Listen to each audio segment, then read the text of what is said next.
کسی دور دراز کے ملک میں ایک بدفاہ رہا کرتا تھا جس کے 3 بیٹے تھے۔ تینوں بہت ذہین اور تمام عمل و فن میں یکتا تھے۔ تیر اندازی ہو یا تلوار چلانے کے جوہر جنگ کی تمام باریکیوں سے واقف تھے۔ شہزادے جوان ہو چکے تھے۔ بدفاہ کی خواہش تھی کہ ان کی شادی کر دی جائے۔ بدفاہ نے جوتشی کو بلایا اور اس سے اپنے دل کی بات بتائی۔ جوتشی نے 2 دن کا وقت مانگا اور تیسرے دن دربار میں آ کر بدفاہ کو اپنی رائے سے آگاہ کیا۔ اس نے بتایا کہ تینوں کی کنڈلی دیکھی تو ایک بات نظر آئی کہ ان لوگوں کی شادی کرنا آسان نہیں۔ ایک لڑکے کی شادی میں مشکل آ سکتی ہے۔ اب وہ لڑکا کون ہے میں نہیں بتا سکتا۔ ان کو میرے ساتھ جنگل بھیج دیجیے، میں کوئی ترکیب کرتا ہوں۔ لہٰذا یہ تینوں جوتشی کے ساتھ جنگل گئے۔ وہاں ایک درخت کے پاس جا کر جوتشی نے کہا، تم تینوں اپنی اپنی کمان سے تیر چلاؤ۔ جہاں بھی جس ملک کی طرف تیر جائے گا وہاں کی شہزادی کو پیغام بھیج دیا جائے۔ تینوں بیٹوں نے کمان میں تیر لگا کر چھوڑا۔ بڑے بیٹے کا تیر اتر کی ایک بہت بڑی ریاست کی طرف پایا گیا۔ دوسرے بیٹے کا تیر دکن کی ریاست کی طرف پایا گیا۔ تیسرے بیٹے نے جو تیر چلایا وہ ایک پیڑ پر بیٹھی بندریا کی دم میں اٹک گیا۔ وہ پیڑ سے اتاری گئی اور طے ہوا کہ چھوٹے بیٹے کی شادی اس بندریا کے ساتھ کی جائے گی۔ وہ بہت دکھی اور شرمندہ تھا مگر مجبوری تھی۔ پہلے بچے والدین کی بات نہیں ٹالتے تھے، اس لیے وہ خاموش ہو گیا۔ سب شہزادوں کی شادی بہت دھوم دھام سے ہوئی۔ 2 ملکوں کی شہزادیاں محل میں اتری مگر تیسری کے لیے چھوٹے شہزادے کی خواہش پر الگ محل کا انتظام کیا گیا۔ دونوں بڑے شہزادے اپنی رانیاں کے ساتھ خوش و خرم زندگی بسر کرنے لگے، مگر چھوٹے شہزادے کے پاس تو دلہن کے نام پر ایک بندریا تھی۔ وہ بہت پریشان اور شرمندہ رہتا تھا۔ ایک بار بدفاہ اور ان کی مالکہ نے کہا کہ وہ اپنی بہوؤں کا سلیقہ دیکھنا چاہتے ہیں، لہٰذا ان کو ایک ایک رومال کاڑھنے کے لیے دیا گیا۔ دونوں بہوؤں اپنے ہنر دکھانے کے لیے محنت سے رومال پر پھول بوٹے بنانے لگی۔ چھوٹے شہزادے کو بہت شرمندگی ہوئی، مگر جب بندریا نے ان سے پوچھا تو اس نے یہ بات بتا دی۔ بندریا نے کہا کہ وہ رومال لے آئے۔ جب سب کے رومال بن کر تیار ہوئے تو بدفاہ اور ملکہ کی حیرت کی انتہا نہیں رہی کہ سب سے خوبصورت کڑھائی چھوٹے شہزادے کی بیوی نے کی تھی، جبکہ وہ بندریا تھی۔ دونوں بڑی بہوؤں کو بہت برا بھی لگا۔ چند دن بعد بدفاہ اور ملکہ نے کہا کہ وہ بہوؤں کے ہاتھ کا بنا کھانا کھانا چاہتے ہیں۔ دونوں بہوئیں تیاری میں لگ گئیں، مگر چھوٹا شہزادہ افسردہ ہو گیا۔ بندریا نے جب پوچھا تو کہا، کوئی بات نہیں، میں کھانا پکا کر دوں گی، آپ بھجوا دیجیے گا۔ سب نے پکائے کھانے تخت پر چن دیے گئے۔ دونوں نئی دلہنوں کے کھانے کی خوب تعریف ہوئی۔ جب تیسرا کھانا کھلا تو خوشبو سے سارا دالان مہک گیا۔ کھانے اس قدر خوبصورت اور رنگین تھے کہ سب کی نظریں ان پر جم گئی، اور جب وہ کھانا بدفاہ اور ملکہ نے کھایا تو واہ واہ کرنے لگے۔ सबसे मजेदार और तफाफत से बनाया हुआ खाना छोटी रानी का था, जो बंदरिया थी।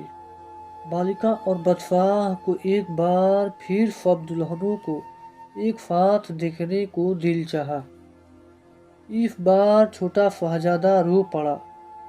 खाने और रुमाल तक तो बात ठीक थी, मगर इन हसीन तरीन शहजादियों के दरमियान ये बंदरिया कैसे जाएगी?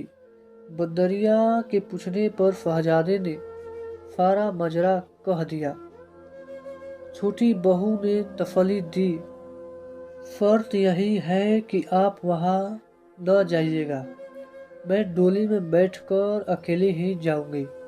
शहजादा पहले ही शर्मिंदा था, फौरन मान गया।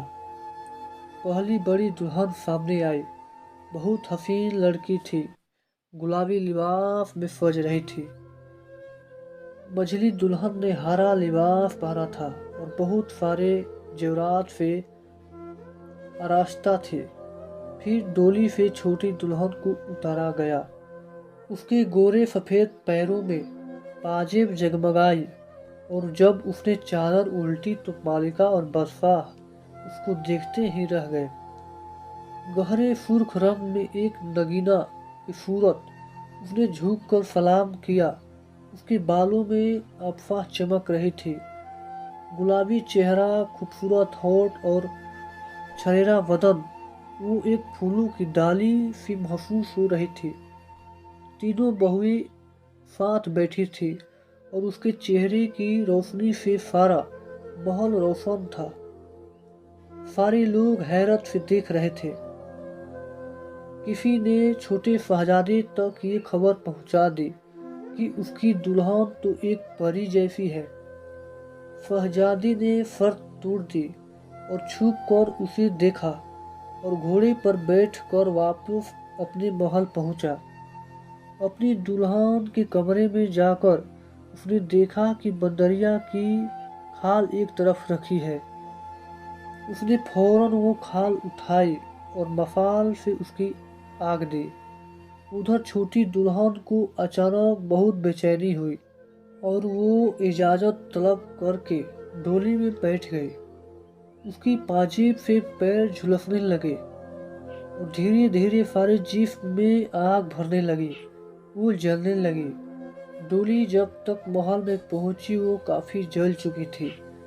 भागती हुई कमरे में आई और शहजादी से अपनी खाल खींच ली, मगर खाल का बहुत हिस्सा जल चुका था और वो भी बुरी तरह जल चुकी थी। वो जमीन पर गिरकर तड़पने लगी। शहजादा घबरा गया। हकीम बुलाए गए, सबने इलाज की कोशिश की, मगर जलन किसी तौर कम न हुई। दूसरे मुल्कों से भी तबीब आए, मगर उसकी जलन कम न कर सके। शहजादा बहुत शर्मिंदा था और परेशान भी। पूरी सल्तनत के तबीब आ चुके थे और तरह तरह के इलाज तजवीज़ किए जा रहे थे, मगर जलन किसी सूरत कम नहीं हो रही थी। शहजादा बेकरार होकर टहल रहा था और खाल जलाने पर बेहद शर्मिंदा था। वो टहलता हुआ महल के बाग में आ गया। उसकी बेचैनी किसी तौर कम नहीं हो रही थी। एक बड़े दरख्त से टिक लगाकर खड़ा हो गया। उस दरख्त पर दो चिड़ियां आपस में बातें कर रही थी। शहजादे ने ध्यान से सुना। वो कह रही थी, वो बंदरिया नहीं, परिस्तान की शहजादी है। उसकी एक छोटी सी गलती पर इतनी बड़ी सजा मिली है, मगर उसने क्या गलती की थी कि उसको बंदरिया बना दिया? दूसरी चिड़िया ने पूछा। परिस्तान के लोग दुनिया में आना पसंद नहीं करते। यहाँ के लोग लड़ते झगड़ते रहते हैं, इसलिए परिस्तान में किसी को इस दुनिया में आने की इजाज़त नहीं है। मगर ये शहजादी कम उम्री और न समझी, इस बात को अहमियत न दे सकी और दुनिया में आ गई। इसीलिए इसको बंदरिया बना दिया गया ताकि ये कभी परिस्तान वापस न जा सके। मगर अब क्या होगा? इस जलन का कोई इलाज नहीं है क्या? इलाज तो है। इसी पेड़ के फल को पीसकर अगर जख्मों पर लगाया जाए तो ठीक हो सकती है। मगर दुनिया वाले महंगी दवाएं तो खरीद लेते हैं, पेड़ पौधों की कद्र नहीं करते जिनमें हर मर्ज की दवा है। शहजादे ने चेहरा ऊपर उठाया और चिड़िया का शुक्रिया अदा किया। पेड़ के फल चुनकर महल में वापस आ गया और नौकरों की फौज होते हुए भी अपने हाथों से वो पीस कर मरहम तैयार किया और जाकर अपनी दुल्हन के जख्मों पर लगाया। हैरत अंगेज तरीके से जख्म ठीक होने लगे। 2 ही दिन में वो अच्छी हो गई, मगर बहुत खामोश थी। तीसरी शाम जब शहजादा उसकी बसहरी के करीब कुर्सी पर बैठा था, दरवाजा खुला और परिस्तान के राजा और रानी अंदर आ गए। कमरा उनके नूर से दमकने लगा। शहजादी जल्दी से उठी और उनके कदमों में बैठकर रोने लगी और माफी मांगने लगी। राजा ने उसको उठाकर गले से लगा लिया और बोले, बेटी, तुमने बहुत तकलीफ उठा ली, अब तुम्हारी खता मुंह आफ हो गई। रानी ने भी बेटी को गले लगाया और शहजादे के सर पर हाथ फेरा। परिस्तान के राजा ने शहजादी को दुआएं दी और कहा कि अगर वो चाहे तो परिस्तान चले और वहीं जिंदगी गुजारे, उसे कोई तकलीफ नहीं होगी। मगर शहजादे ने सहूलमत से इनकार कर दिया और कहा वो यहीं इसी मुल्क में रहकर अपने बलिदैन की खिदमत करना चाहता है। परिस्तान के राजा उसकी इस बात से बहुत खुश हुए और परिस्तान के ढेरों सामान से घर भर लिया और राजा रानी परिस्तान वापस चले गए। शहजादा और उसकी दुल्हन हंसी खुशी जिंदगी गुजारने लगे। दोस्तों, कहानी कैसी लगी? ऐसी ही कहानी सुनने के लिए चैनल को लाइक और सब्सक्राइब जरूर करें। Thanks for watching.